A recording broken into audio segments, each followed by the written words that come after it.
First, I'd like to ask you a few questions. That's very important. But you must cooperate. Bienvenue sur Exquise Esquisse, un podcast sur la création en général. Pour ce 24e épisode, je reçois Sarah Kahn, directrice artistique pour le magnifique magazine America, ancienne directrice artistique du magazine 3 couleurs édité par MK2 et directrice artistique pour divers supports imprimés comme des affiches, des disques et bien d'autres. Bonjour Sarah. Bonjour Alexandre. Comment ça va ? Très bien. Merci d'être venue. Merci de m'accueillir. Quand on se lance dans des métiers créatifs comme le tien, on est souvent guidé par une passion. Et cette passion a forcément une source. Est-ce que tu saurais dire quelle a été la tienne ? Je crois que j'ai toujours été entourée de métiers artistiques. Donc en fait, j'ai baigné là-dedans et ma mère avait plein de passions artistiques, mon père aussi. Et donc, j'ai pas vraiment de source, mais en tout cas, j'ai toujours senti que je ferais un métier artistique. Voilà. Et tu as toujours su que tu allais t'orienter vers ces métiers-là ? Ouais, j'ai toujours su que j'allais m'orienter vers ce métier-là. Ouais. Pas ce métier-là en fait en particulier, mais j'ai toujours su que j'allais faire quelque chose autour de ça. Je voulais être commissaire-priseur, je voulais être styliste à 8 ans. Ensuite, je voulais être architecte. Ensuite, plein de choses. Et puis, j'ai fait une école d'art et je me suis décidée après. Et tu as fait Penningen, c'est ça, direct ? Oui, j'ai fait Penningen direct. En fait, j'ai voulu faire la prépa Penningen d'abord pour ensuite aller aux Arts Déco. Et puis, j'ai raté les Arts Déco et donc je suis restée à Penningen. Par défaut, alors ? Au début, par défaut. Parce que c'est quand même pas facile de rentrer à Penningen. C'est pas facile d'y rester, surtout. Y rentrer, tout le monde peut rentrer à Penningen pour la prépa, voilà. Mais ensuite, rester, il y a un contrôle continu, c'est assez sévère. Et donc, il y a pas mal de concurrence et y rester 5 ans, c'est très difficile. Enfin, en tout cas, moi, j'ai trouvé ça compliqué. Mais j'ai adoré. Ouais. Et qui a été le plus dur, la prépa ou l'après-prépa ? Non, c'est l'après-prépa parce qu'en fait, c'est très étrange. Mais quand j'ai fait Penningen, la prépa, je voulais donc aller aux Arts Déco et j'étais vraiment pas préparée au métier de graphiste. Concepteur, graphiste, directeur artistique, tout ça, je savais pas ce que c'était. C'était très flou pour moi. Moi, je voulais faire les arts déco, donc être avoir plein d'activités pluridisciplinaires et puis ensuite pouvoir me décider ensuite. Et donc, quand je suis restée à Penningen, je me suis rendu compte qu'il y avait 2 options. C'était art graphique ou architecture d'intérieur. Donc, forcément, j'ai été vers l'art graphique, mais c'est vraiment après que j'ai découvert ce métier. C'est pendant mes études que j'ai découvert le métier de graphiste. Et tu t'es pris au jeu malgré tout ? Ouais, je me suis pris au jeu malgré tout, ouais. Franchement, j'ai adoré mes profs, j'ai adoré découvrir plein de cours. Surtout à Penningen, ce qui est important et ce qui est intéressant, c'est qu'il y a énormément d'expérimentation graphique et typographique et il nous donne une grande place pour ça, pour s'exprimer librement sur des concepts qui paraissent complètement abstraits et qui sont hyper importants quand t'es étudiant. Donc, on garde quand même une liberté de créer, toujours dans le domaine du graphisme, des formes, des couleurs, de la typo, mais on crée quand même, on reste quand même, enfin en tout cas moi j'ai le sentiment que je suis restée très libre en sortant de l'école, quoi. Et les projets les plus intéressants et les plus importants, ça reste encore mes projets de diplôme, d'étudiants, ouais. Donc je suis assez nostalgique de cette époque quand même. J'ai cru avoir lu que tu étais prof aussi. J'étais prof. Enfin, j'étais pas vraiment prof, non, parce que j'étais assistante de Bernard Bessé, qui était mon prof d'art graphique à Penningen et qui m'a aussi assistée pour mon diplôme. Donc, pendant 1 an, je l'ai assistée sur des cours d'art graphique et de typo avec des élèves de 4e année. À Penningen ? Ouais, pendant que toi, t'étais en 5e année ? Non, je venais de sortir. C'était l'année d'après. Juste l'année après mon diplôme, j'ai fait ça. Hein. C'était super. Est-ce que tu regrettes maintenant de ne pas avoir fait les arts déco ? Non. Avec le recul ? Non, je regrette pas de ne pas avoir fait les arts déco. Je crois qu'il ne faut pas revenir en arrière. Faut surtout... Non, franchement, je regrette pas. Je pense que j'ai vraiment, en tout cas en tant qu'étudiant, je pense que j'avais vraiment besoin de structure. Et avec du recul, je pense que je me serais perdue aux arts déco plus qu'autre chose. Donc, parce que je pense que j'avais besoin, en tout cas moi, d'être en contrôle continu, de bosser, d'avoir la pression, finalement, je suis plutôt pour une certaine concurrence entre élèves vers la 4e, 5e année. Et je trouve qu'il en est ressorti des choses positives, donc je regrette pas les arts déco. Par contre, j'encourage les étudiants à faire les arts déco parce que je pense que c'est super. Et au fil des années à Penningen, tu as su avec plus de conviction ce que tu voulais faire après? Pas spécialement.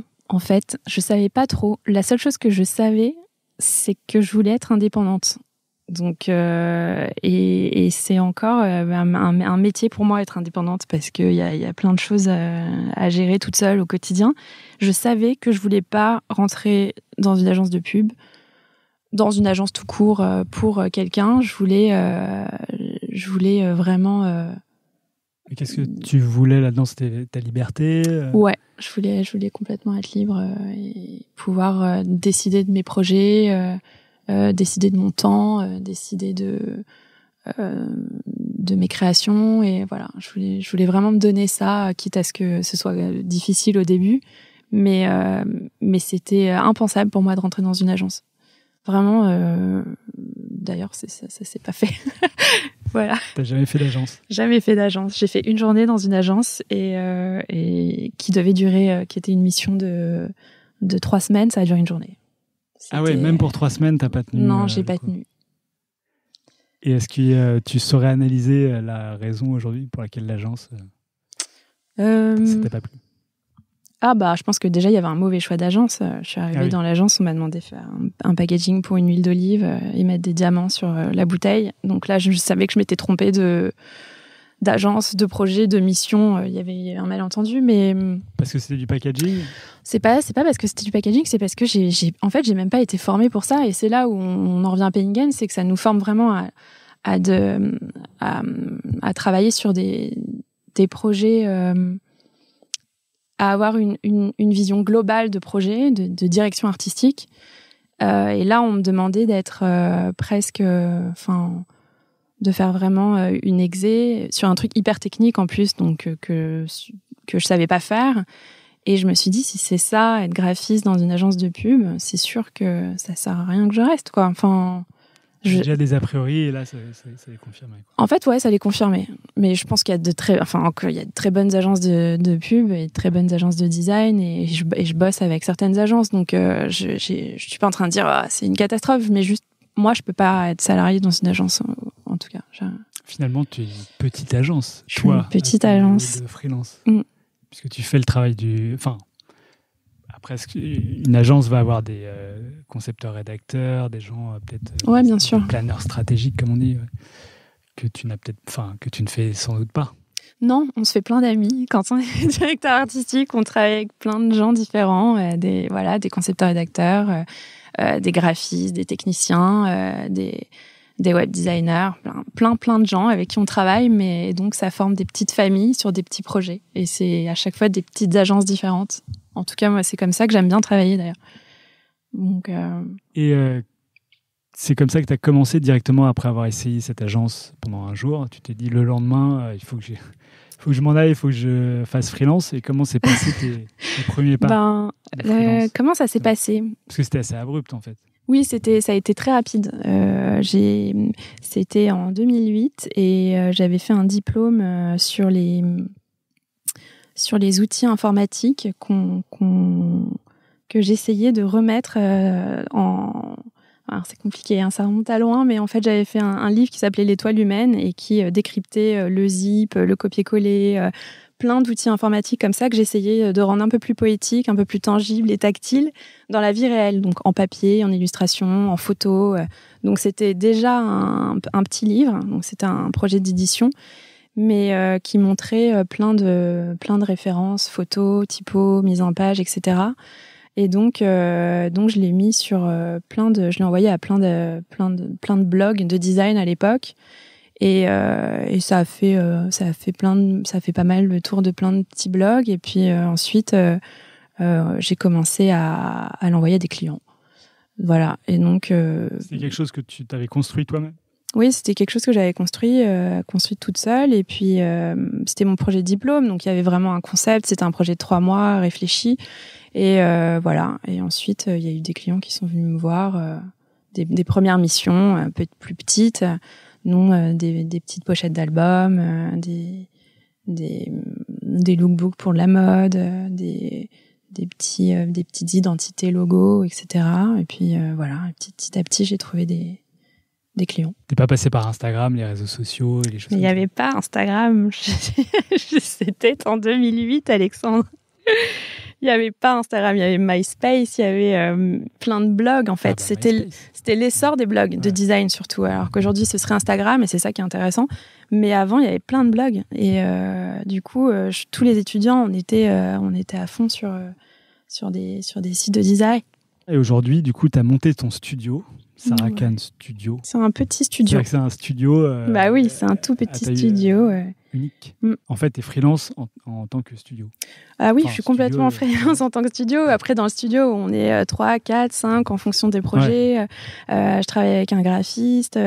Donc, il y a quand même beaucoup de. On grandit ou plus ou moins en fonction des projets. Donc, c'est pour ça que c'est un studio, parce qu'il y a des projets où je travaille pas seule. Mais oui, on n'est pas une agence. J'ai pas 50 salariés encore. Mais alors, juste une petite parenthèse comme ça juridique, quand on monte un studio, c'est quoi? On va à la maison des artistes ou Non, on va à la maison des artistes, on montre un nom d'entreprise comme plein de freelance. Avant de parler des projets, que ce soit personnel ou pas personnel, est-ce que tu as un artiste fondateur qui t'a vraiment donné envie de faire ce que tu fais aujourd'hui? Oui. Ah. Stéphane Sagmeister. Il m'a vraiment donné envie de faire ce métier. Je crois que c'est indéniablement un de mes artistes préférés, mais pas qu'un artiste. Pour moi, c'est un sociologue, c'est un historien du graphisme. Il a une façon de travailler qui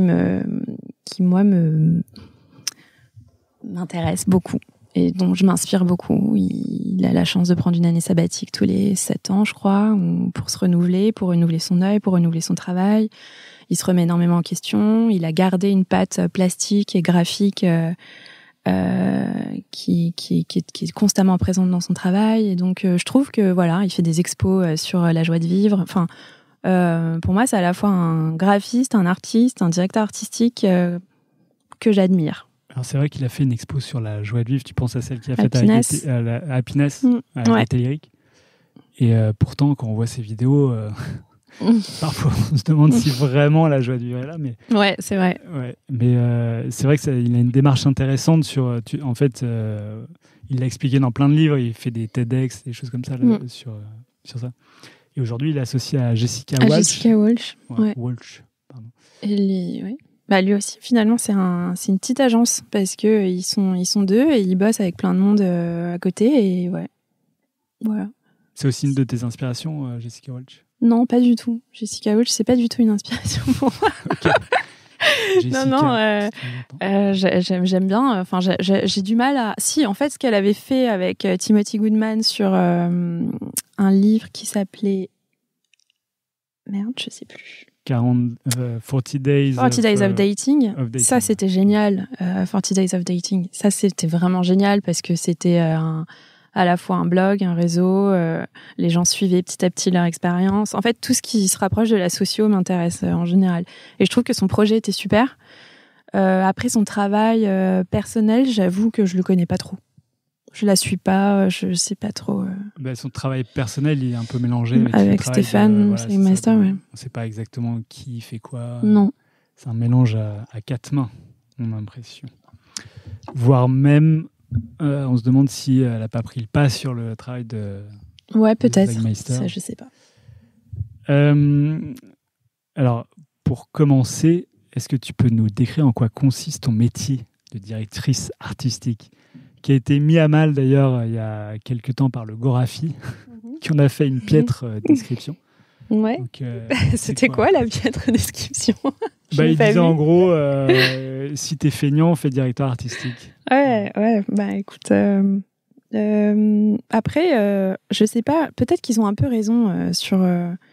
parce qu'en fait, moi-même, je sais pas ce que c'est vraiment être directrice artistique. Je sais ce que c'est directrice artistique dans le secteur dans lequel je travaille, mais j'ai l'impression qu'il y a beaucoup de directeurs artistiques dans plein de secteurs. Donc, il y a des directeurs artistiques dans le ciné, il y a des directeurs artistiques dans la mode. Et par exemple, une directrice artistique dans la mode, et ce que je fais, c'est pas du tout le même travail. Donc, franchement, je pense qu'il y a même un problème de définition du métier. Mais je peux te parler de mon métier de directrice artistique en tout cas.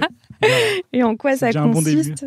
Ben c'est tout d'abord c'est diriger des projets avec à mon sens un œil de graphiste, une bonne connaissance visuelle, et je crois qu'on n'est pas directrice artistique dans le print ou dans le digital si on n'est pas designer à la base, graphiste. Si on n'a pas fait les choses nous-mêmes. Ouais, je crois. Je pense vraiment, je pense que même techniquement, il y a des choses.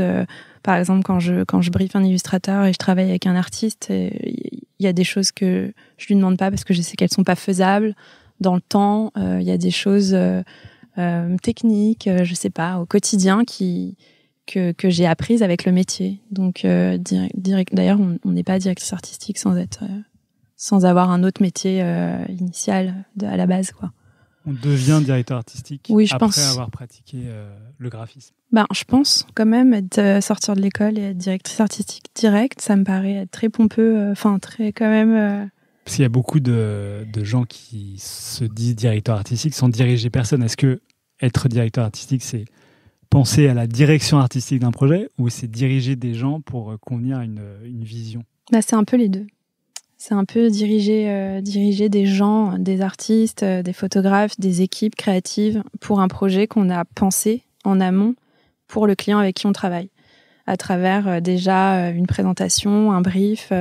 Donc, directrice artistique, c'est à la fois proposer une idée et être chef de projet. Donc, et trouver et avoir une vision globale à la fin qui correspond à ce qu'on a vendu entre guillemets au client. Donc c'est un peu les deux quand même. Ouais. C'est un peu l'architecte d'une. Ouais, on est architecte et on est responsable. Ouais. Je trouve qu'il y a vraiment une responsabilité supplémentaire quand tu es directeur artistique. Faut que ça ressemble à ce que tu as vendu quand même comme idée. Voilà, on n'est pas qu'exécutant d'une image, d'un projet ou d'une identité. C'est toute une charte, c'est tout un univers. Et toi, tu mets encore les mains dans le cambouis aujourd'hui ? Ah oui, totalement, ouais. C'est-à-dire que tu vas faire des illustrations, tu peux dessiner une typo, des choses comme ça. Bon, je suis pas illustratrice, mais je fais des typos, je fais des identités visuelles. Graphiste, c'est toujours un métier, mon métier de base. Donc, quand on me demande de faire un logo, une identité, je le fais et je prends du plaisir à le faire. Et si je le faisais pas, je me ferais un peu chier juste à diriger, parce que une directrice artistique qui juste dirige, pour moi, c'est vraiment une chef de projet. Donc, c'est ça la vraie définition de l'autre métier. Je pense que quand tu continues à créer, c'est là où tu restes directrice artistique. Et si tu arrêtes de créer, tu deviens chef de projet. Bah ouais. Enfin, je sais pas, mais moi j'ai l'impression qu'être chef de projet, c'est diriger sans créer. Ok. Mais peut-être que je me trompe, peut-être que j'insulte plein de chefs de projet. Je suis désolée d'avance, mais ouais. Enfin, d'ailleurs, c'est très bien de c'est pas insultant. C'est pas insultant, mais chef de projet. Comment ça se passe ta relation avec, par exemple, des illustrateurs ? Tu leur dis, voilà, moi je voudrais avoir un arbre à droite et puis une maison à gauche. Ou est-ce que c'est eux qui viennent avec tes idées, avec leurs idées ?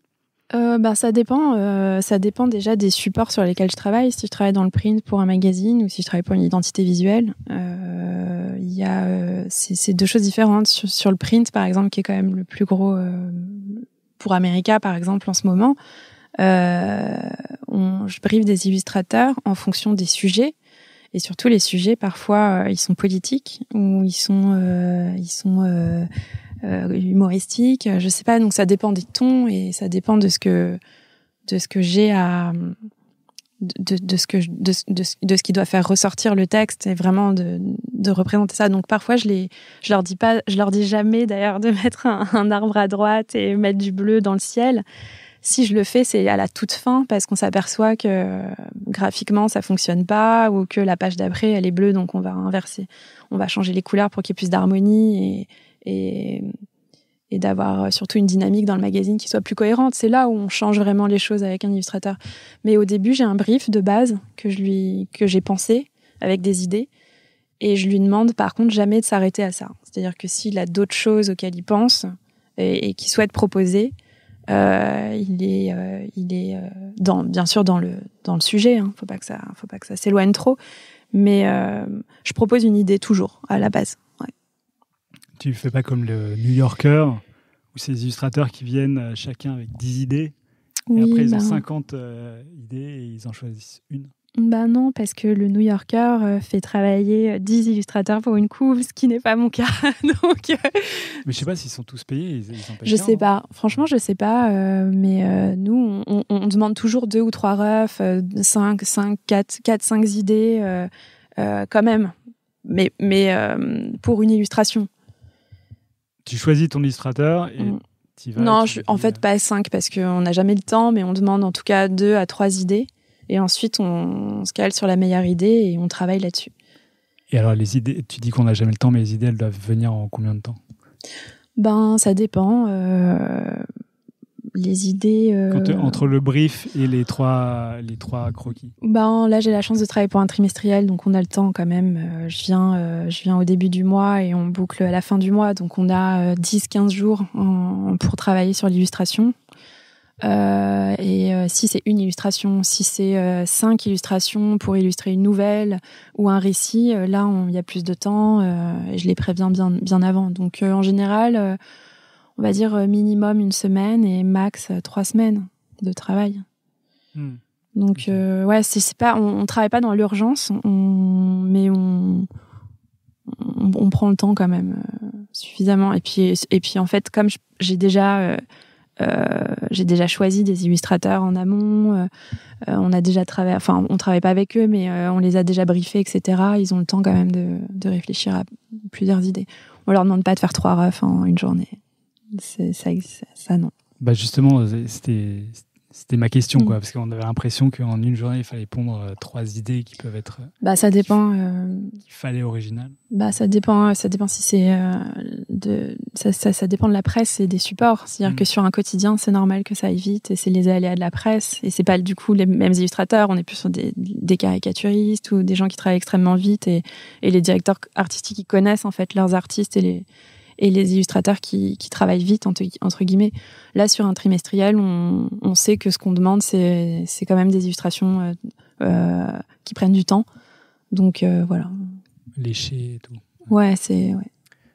Avec du détail. Avec du détail, parfois. Alors, justement, tu parles d'America, qui est quand même un très beau magazine, qui a même reçu un prix de la meilleure innovation presse de l'année. Ça fait plaisir quand même. Ouais, c'est cool.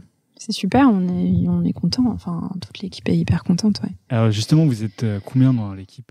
Toi, tu es directrice artistique, mais est-ce qu'il y a d'autres directeurs artistiques qui travaillent avec toi ? Non, je suis toute seule. La maquette initiale, elle a été créée par le studio Bipole. Et ensuite, la direction artistique, moi je suis arrivée sur le numéro 3 d'America. Avant, j'étais à New York et sur le numéro 1, c'était Nathalie Thirier qui était directrice artistique. Sur le numéro 2, c'était Nathalie aussi.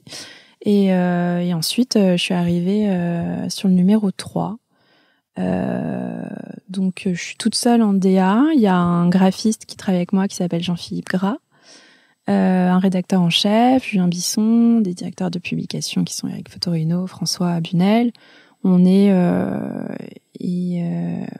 on est 6-7 au bureau. Ouais, ensuite, après, il y a des écrivains qui travaillent, à chaque fois qui... Et alors, comment ça se passe pour mettre en place le magazine en entier ? Est-ce que tout est déjà défini à l'avance pour le premier numéro et on s'adapte à chaque numéro ? Est-ce que tu as de la marge de manœuvre ?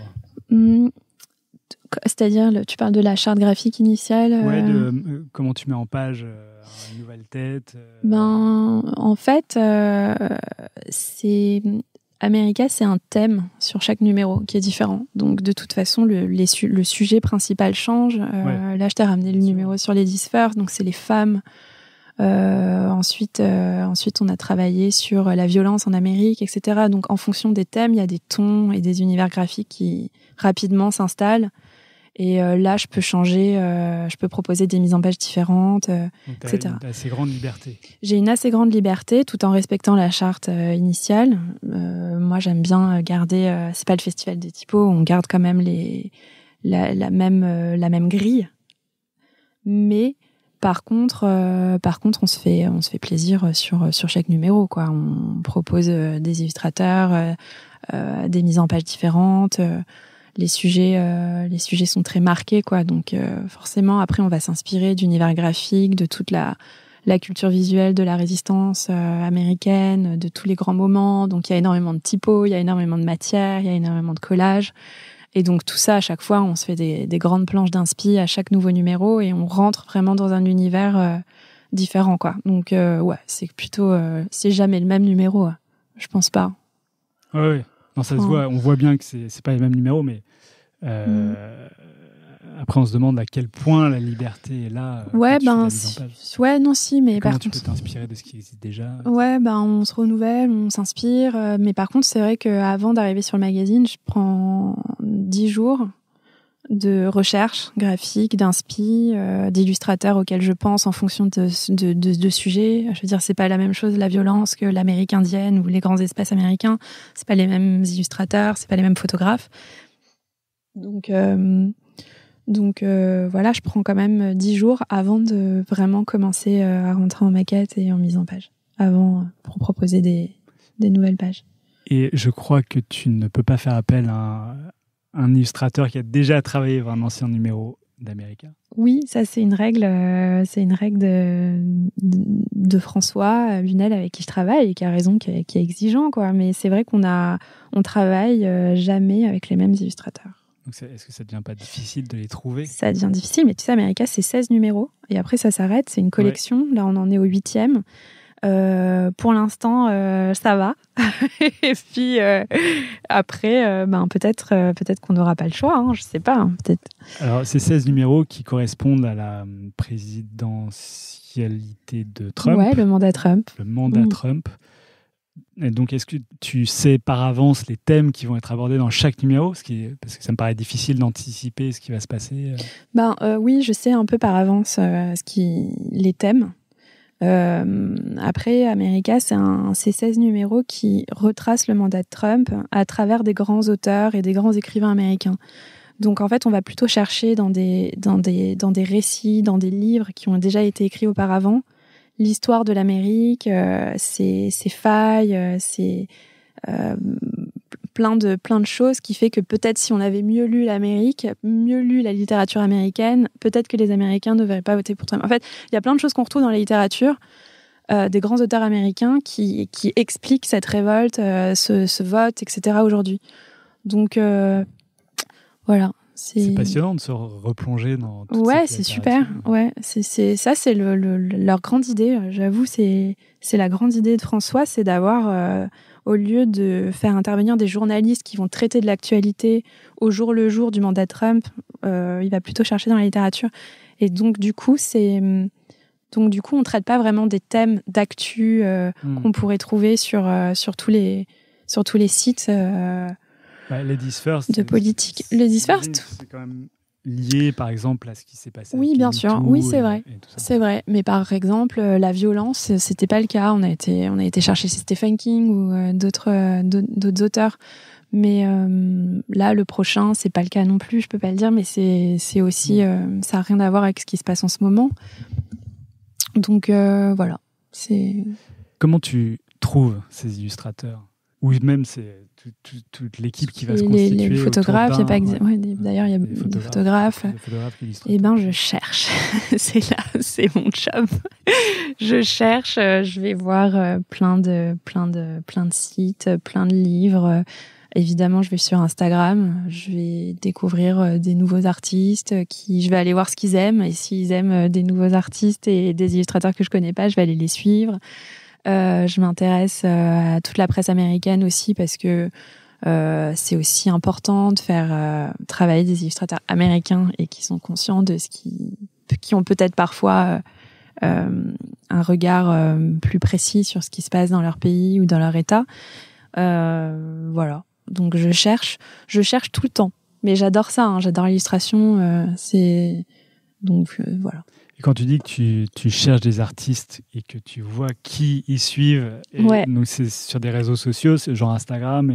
Genre Instagram, je vais voir, je sais pas moi, Mathieu Persan, voilà, qui a fait Ladies First et qui est un super illustrateur, et je vais voir qui il aime, qui il suit, et ça me fait souvent découvrir plus facilement que à travers un Instagram d'illustrateur d'un site ou d'un truc comme ça.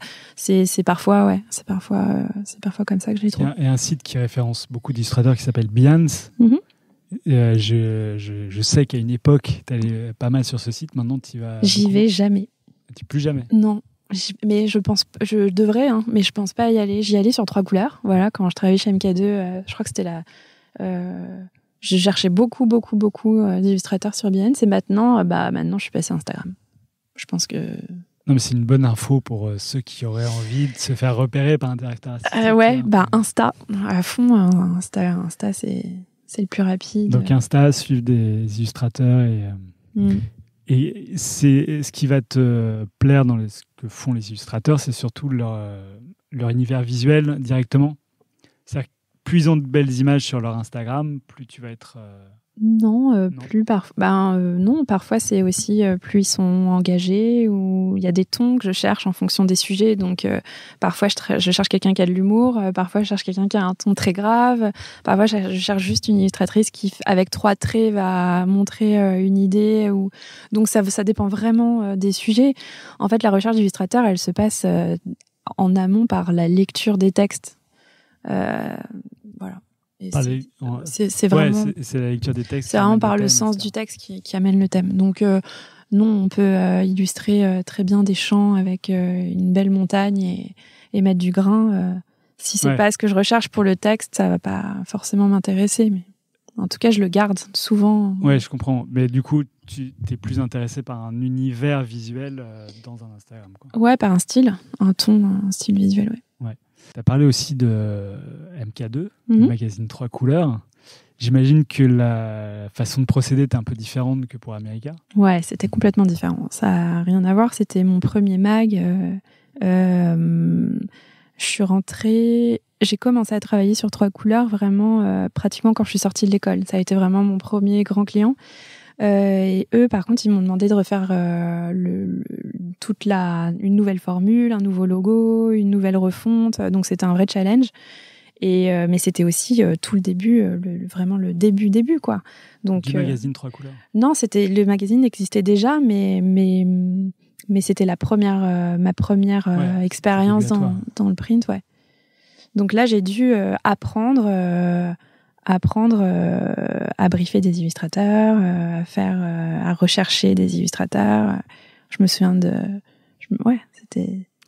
Les couves de l'époque, parce qu'il y en a beaucoup moins aujourd'hui, d'illustrations en couverture de 3 couleurs, étaient quand même assez mémorables. Moi, je me souviens en tout cas. Oui, tu te souviens. Pas seulement parce que je t'ai connu à l'époque de 3 couleurs, mais parce que il y avait vraiment des belles couves, surtout des beaux portraits. Oui, quoi. C'était surtout des portraits, en fait. C'est la différence, c'était ça, c'était qu'on... En fait, 3 couleurs, c'était un bon exercice pour de l'illustration dans le print, parce que justement...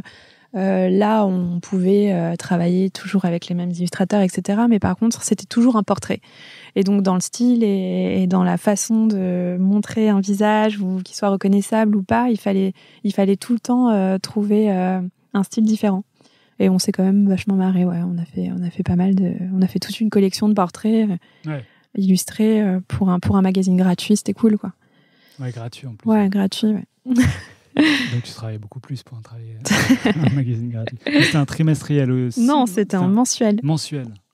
3 couleurs mensuelles. Là, on avait beaucoup moins de temps. Là, ça allait vite. Par contre, en 2-3 jours, il fallait des illustrations. Après, on en avait beaucoup moins en dehors de la couve. Il y avait beaucoup de photos, donc il y avait vraiment beaucoup moins de travail d'illustrations, de briefs, de DA, d'images. Les photos sont déjà là, ouais. Bien sûr, c'est ça. Des revues de presse, bien sûr. Des films, etc. Donc maintenant, c'est un peu les vacances avec America. Donc tu fais plein d'autres projets. Ouais, je fais plein d'autres projets. Je fais quand même beaucoup d'identité visuelle à côté. On m'appelle pour du print aussi, mais plus pour des marques, des lookbooks, des marques, quoi. Plein de marques. J'ai vu que tu avais fait des pochettes et du rebranding, comme on dit, pour Brigitte, par exemple, le groupe Brigitte, ou même pour Julien Doré. Ouais. dont j'avais adoré la pochette à base de fils. Ça, c'est toi qui l'avais fait avec tes mains. Oui, ça, c'était encore... ça faisait encore partie de... c'est là où j'étais encore étudiante dans ma tête, quoi. C'est-à-dire que je continuais à travailler avec plein de matières, plein de collages, de papier, plein de choses. Et Julien m'avait contacté pour faire ce vinyle qui était un support de promotion dans les magazines du L. Donc en fait, il y avait 2 titres, c'était un EP et il m'a dit voilà, ta carte blanche, je voudrais de la typo, sympa. Et donc j'ai travaillé avec du fil rouge. Sympa d'avoir un mail de Julien. Ouais, c'était sympa. Et j'ai fait des contorsions de fil rouge de plein de choses et j'ai scanné, j'ai collé et franchement, c'était génial, quoi. Enfin. Bah ouais, on voit que tu t'es bien amusée, quoi. Je me suis bien amusée, j'ai bien scanné, rephotoshoppé tout ça. Donc j'ai bossé. J'ai passé pas mal de temps dessus, mais au final, ouais, c'était un rang. Justement, il y a des illustrateurs qui en feraient une marque de fabrique, d'avoir un style comme ça, de faire de la typo en fil. Je suis sûr qu'il y a des Instagram avec que ça, quoi. Ouais, peut-être, je sais pas. Toi, ça t'intéressait pas à l'époque si, ça m'intéressait. Dans une voie comme ça? Si, ça m'intéresse toujours d'ailleurs, toujours à côté, mais c'est vrai que ça fait plus trop partie. C'est-à-dire je pense qu'à force de faire des identités visuelles, du print, du vecteur et des choses très très propres, on oublie mes premiers travaux, quoi. Donc et comme c'est vrai que je fais pas tellement j'en parle pas trop. Voilà, mais à la base, la typo. C'est bon. Mais à la base, la typo, tout ce qui est très très très plastique m'intéresse toujours. On pourrait. C'est presque typographie. Enfin, c'est presque logo typique ce que tu avais fait pour Julien Doré. Ouais, c'était. Ouais, on aurait pu en faire un logo complètement. Donc, tu pourrais imaginer faire des logos à base de choses. Ouais, mais tu sais, un logo aujourd'hui, il faut que ce soit du motion après, il faut que ce soit vectoriel parce que c'est plus facile. Et c'est vrai que là, il y avait. En fait, quand c'est un projet unique, il y a plus de liberté que sur un gros projet ou une grosse marque qui va être diffusée sur plein de supports.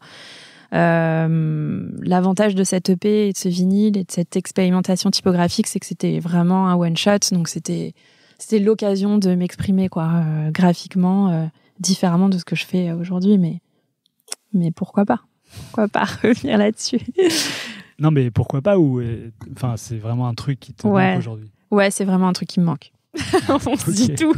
C'est vraiment un truc qui me manque de travailler avec mes pattes.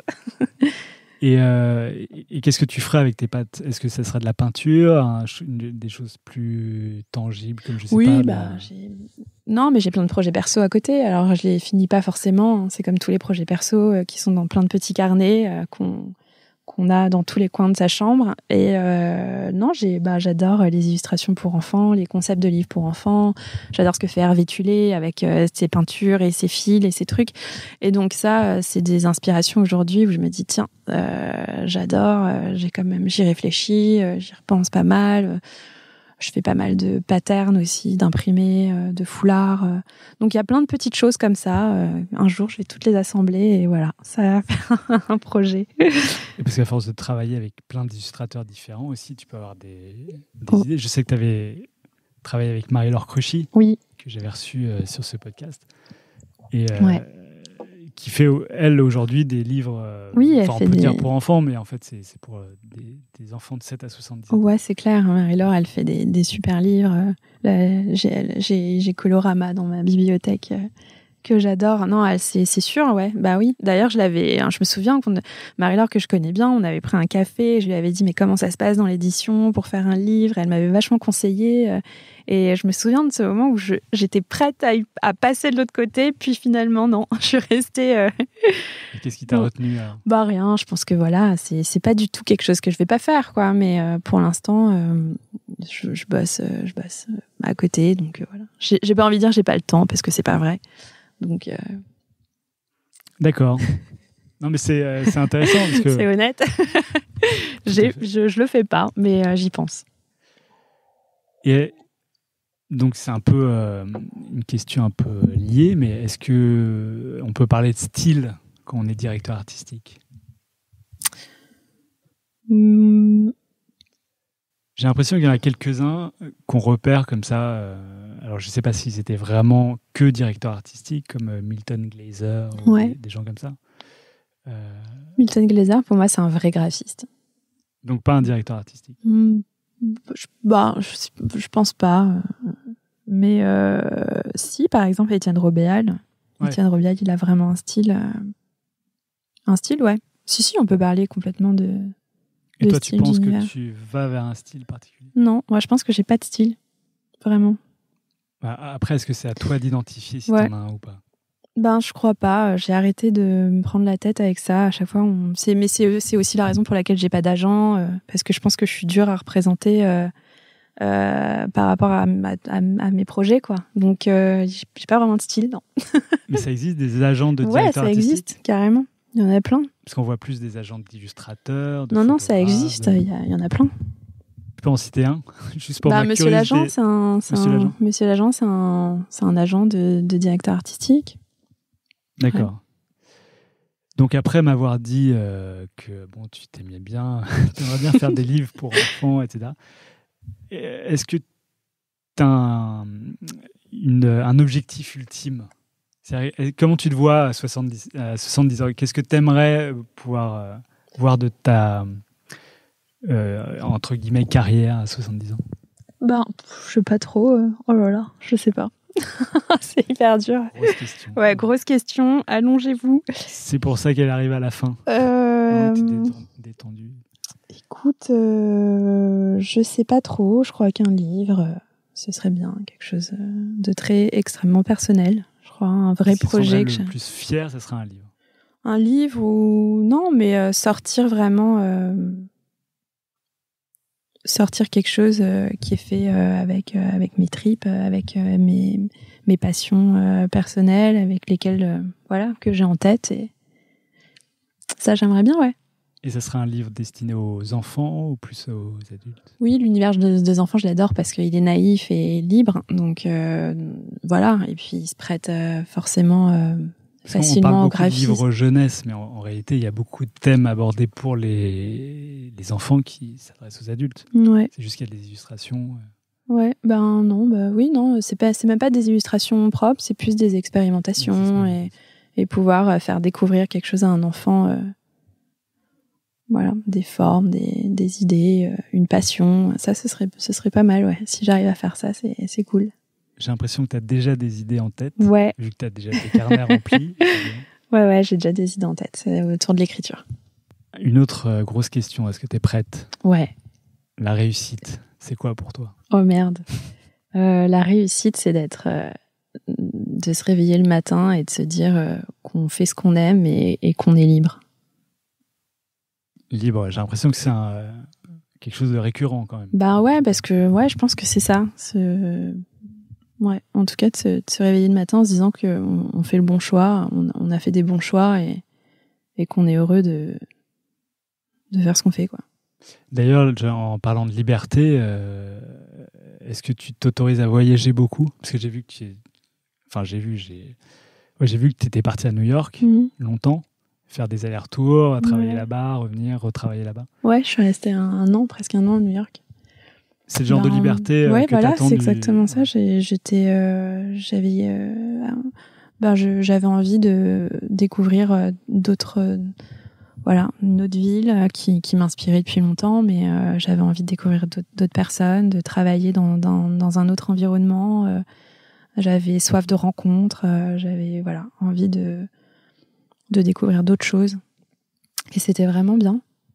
Parce que Zach Meister, dont on parlait tout à l'heure, lui, quand il fait ses années sabbatiques, il le fait pour aller voyager, rencontrer des gens complètement différents, des cultures différentes, pour s'inspirer, etc. Toi, c'est comme ça que tu vois la liberté ou... Ouais, mais à New York, c'est parce que c'était extrêmement stimulant. Et donc, il y a une énergie que je retrouvais plus tellement à Paris.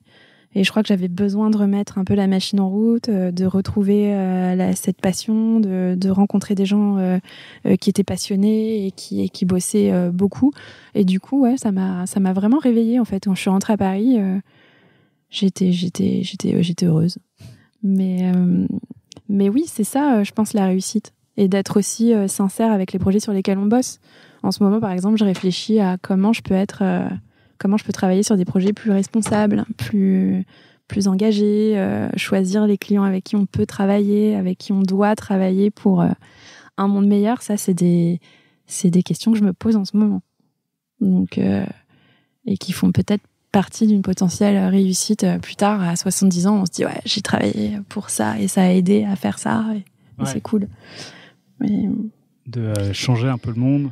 Ouais, de changer un peu le monde. Aujourd'hui, on parle de design éthique, responsable, toutes ces choses. Je pense que faut y réfléchir en tant que designer. C'est quoi notre métier, il change forcément aussi. Donc, c'est pas mal de réfléchir avec qui on travaille avant de s'engager. Quand on peut, bien sûr.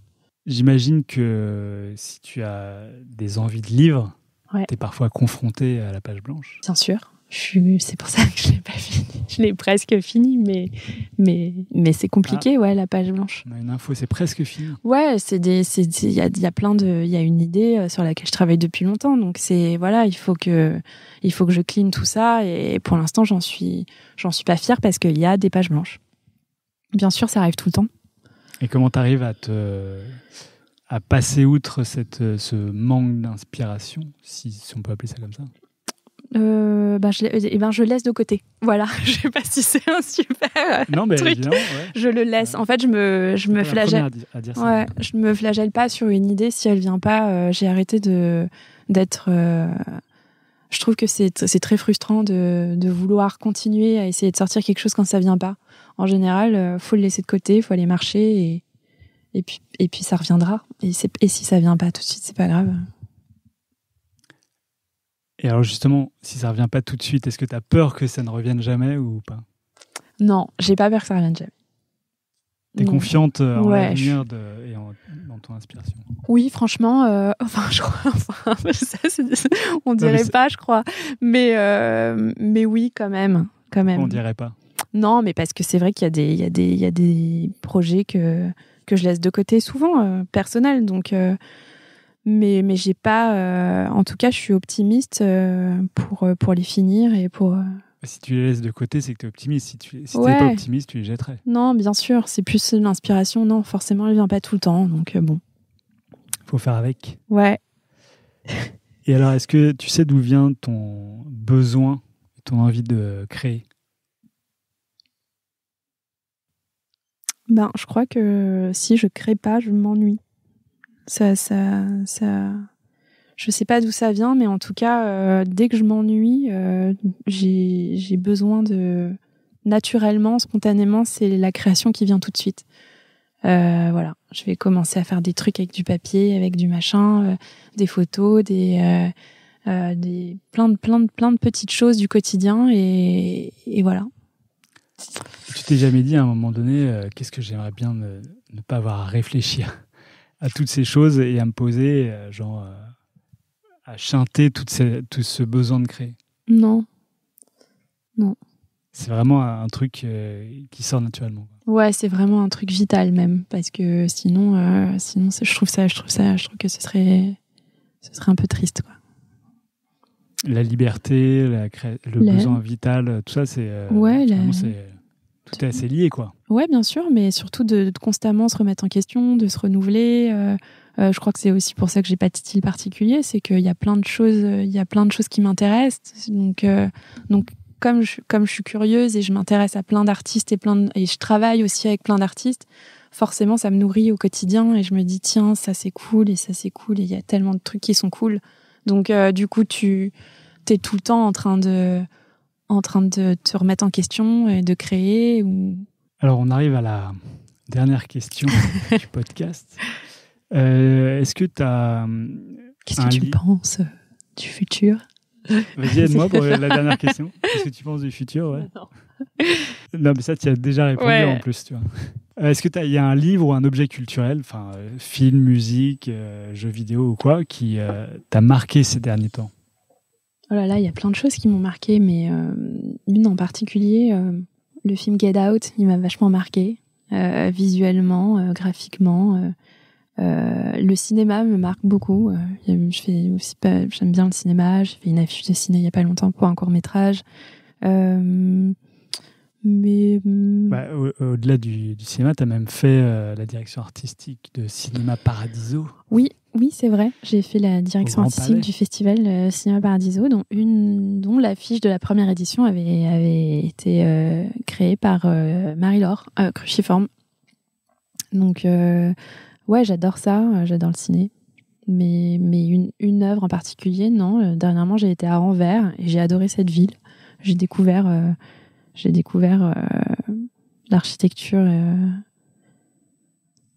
d'Anvers et j'ai trouvé ça sublime. La lumière et la couleur et le ciel. Et du coup, ça m'a fait penser forcément au tableau de Rubens et de l'art flamand et tout ça. Et je me suis dit, c'est hyper beau. On n'a pas le même ciel à Paris et j'ai trouvé ça très, très beau. Ah ouais. Ouais. Ça t'avait pas donné envie de peindre comme Ça m'a pas donné envie de peindre, mais ça m'a donné envie de continuer à découvrir plein de villes, qui sont toutes proches de chez nous, auxquelles on pense pas forcément, et voilà. Donc, non, mais l'architecture d'Anvers. Le voyage, la liberté. Bien sûr. Et le film Get Out, alors dont tu parlais, c'est quoi ? Parce que Get Out, c'est un jeune, c'est une histoire.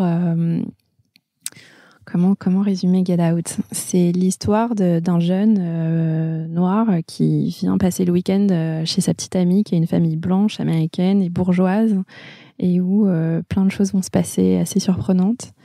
Et ça reflète bien notre époque, un peu le racisme de notre époque qui s'est un peu vulgarisé et c'est à la fois surprenant visuellement, mais ça fait très peur. Et l'affiche est très belle. Ça fait très peur pour notre avenir. Comment ? Ça fait peur non, ça fait pas peur de notre avenir. C'est vraiment un film qui fait flipper, ouais. Mais ça fait aussi peur pour notre avenir commun. Mais ce qui se passe dans le film, on le sait déjà. Donc c'est vraiment du racisme ordinaire, mais extrêmement bien tourné par le réalisateur et très fin. Et non, c'est génial. Enfin, si tu l'as pas vu, fonce. C'est un super film. Ok, je n'y manquerai pas. Voilà. Eh bien, merci beaucoup, Sarah, d'avoir livré tous tes secrets. J'espère que c'était bien. Je sais pas. C'était très bien. Et on attend avec impatience ton prochain livre. Ce prochain projet. Alors, avec plaisir. Merci Alexandre.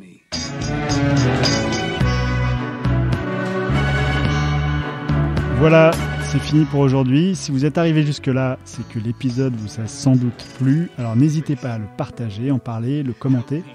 Ou m'envoyer un mail sur alex@moonpalace.fr, ce qui m'aidera à poursuivre ces entretiens.